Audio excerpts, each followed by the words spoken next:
naturellement et comme très souvent par la promotion D. Et avec votre équipe, Philippe, l'UR Namur, qui après avoir repris laborieusement, on peut le dire, la semaine dernière à Mormont, vous l'avez échappé belle, on peut le dire, eh bien vous receviez hier l'équipe de Couillet. On va voir comment ça s'est passé. Pas vraiment de round d'observation hier soir à Namur. On joue à peine depuis 1 minute. Namur a déjà pris possession de l'entrejeu. Wouz lance Confente. Alexandre glisse, puis se couche parfaitement. Namur insiste, force des coups de coin. La tête de Xavier Libois manque de précision. 11e minute de jeu, Namur est la seule équipe sur le terrain. La défense couilletoise peine à se dégager. Le pressing est excellent et efficace. Mathieu Stellman récupère. Centre au deuxième piquet. Remise de Xavier Libois, Stéphane Confente est à l'affût. Le buteur maison fait 1-0. L'UR Namur est récompensé de son joli début de match. On revoit le but de Stéphane Confente, son 15e de la saison. Un quart d'heure de jeu, Stéphane Confente a la balle du 2-0 au bout du pied, mais sa reprise passe à côté. Nouveau coup franc de Fabrice Silvani. Couillet n'a toujours rien montré dans cette partie. Confente profite de 2 erreurs successives pour se présenter seul devant Alexandre. Mais le gardien couilletois a une nouvelle fois le dernier mot. Namur gaspille tenter plus et s'expose donc aux contre-attaques adverses. Mauro Sabadini traverse le terrain à toute allure, sert Tibor Balog dans l'axe, petit crochet très efficace, frappe qui passe de peu à côté. On joue depuis 33 minutes, c'était la première réelle occasion de Couillet. Namur prend l'avertissement très au sérieux, repart de l'avant Frédéric Wolf, seul devant Stéphane Alexandre, qui sort un nouvel arrêt de grande classe. Namur gaspille donc encore, le marquoir affiche 1-0. 37e minute de jeu, Tibor Balog récupère le ballon, ouvre pour Mauro Sabadini. Xavier Libois laisse traîner le pied.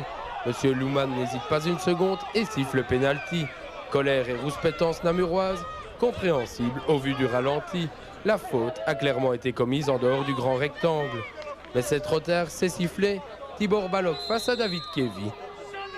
Le gardien namurois est pris à contre-pied. 1-1, score au repos.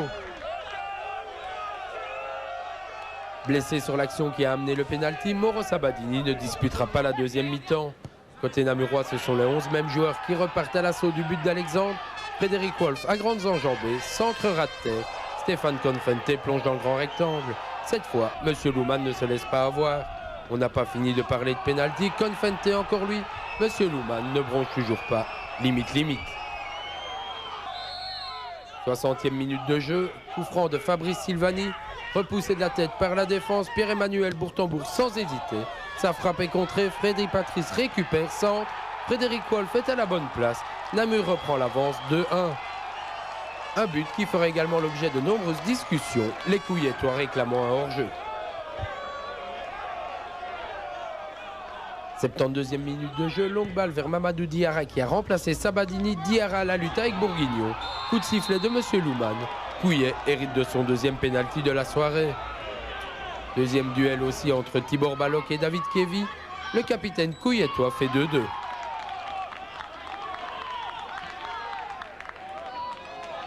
Les Namurois digèrent visiblement mal l'égalisation et commettent quelques petites erreurs. Julien Franck manque le KO de quelques centimètres.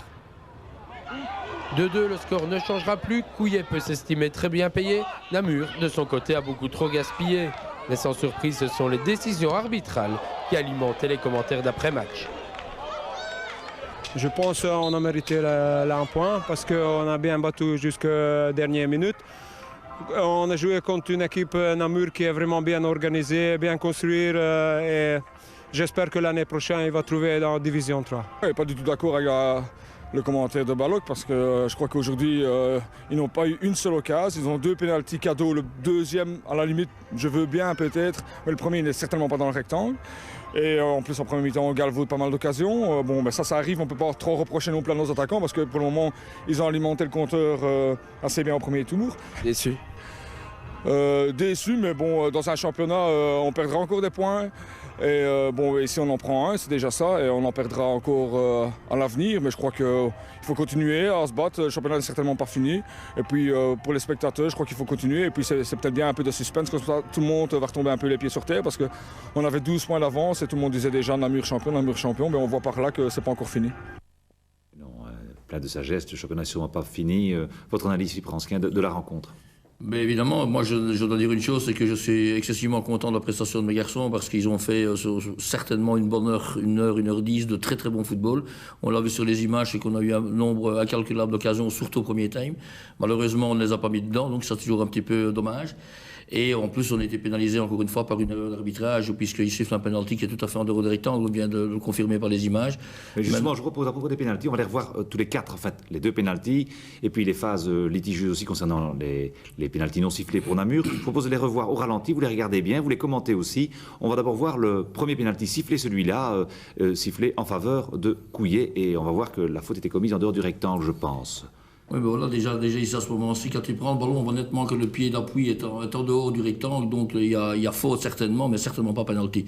Et à ce moment-là, c'est 1-0 pour nous et ça permet aux autres de Par contre, ici, la deuxième, bon, on voit aussi que, en fait, il a le ballon, hein, le joueur. Alors voilà, justement, ici, je pense pas qu'il y ait penalty, puisque par contre, celui-ci, c'est beaucoup moins évident. On peut dire aussi que c'est légèrement en dehors du rectangle, mais l'arbitre doit être logique avec lui-même à ce moment-là, c'est qu'il siffle le premier pour Couillet, il doit siffler le deuxième pour nous. Par contre, ici, ça se voit moins bien, dans la mesure où il y a peut-être un petit tirage par le maillot, et je crois que Fabrice, le bras droit de Fabrice. Voilà, justement, et Fabrice dit aussi que là, il y a peut-être quelque chose. Mais par contre, s'il siffle un penalty comme le premier pour Couillet, il doit certainement siffler un penalty pour Convente aussi. Bon alors, on le disait, en tout cas, les commentaires qu'on entend dans les autres clubs, par exemple à Couvet-Mariembourg, on dit oui, la semaine dernière, à Mormont, ils ont gagné difficilement, c'est un peu la chance qui sourit aux champions, ils méritaient d'être battus.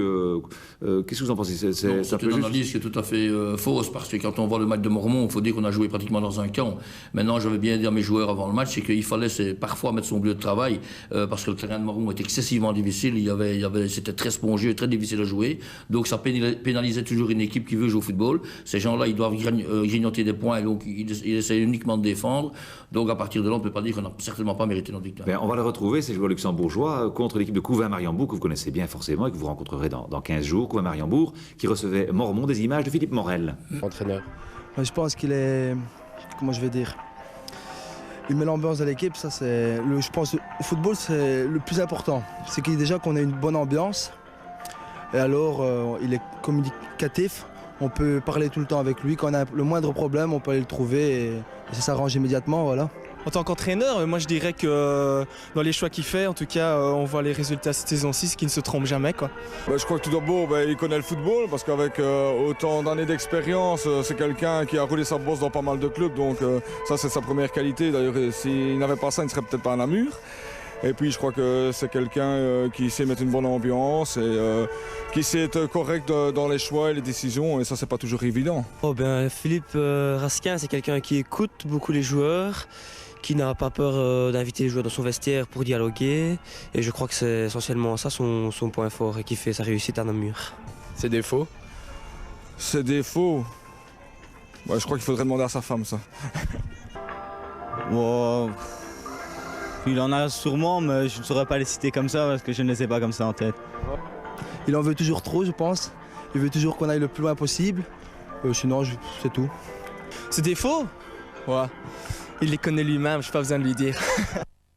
Oui, vous êtes un bon communicateur, hein, ça c'est manifeste. Par contre, les joueurs sont assez prudents aussi, c'est une preuve d'intelligence.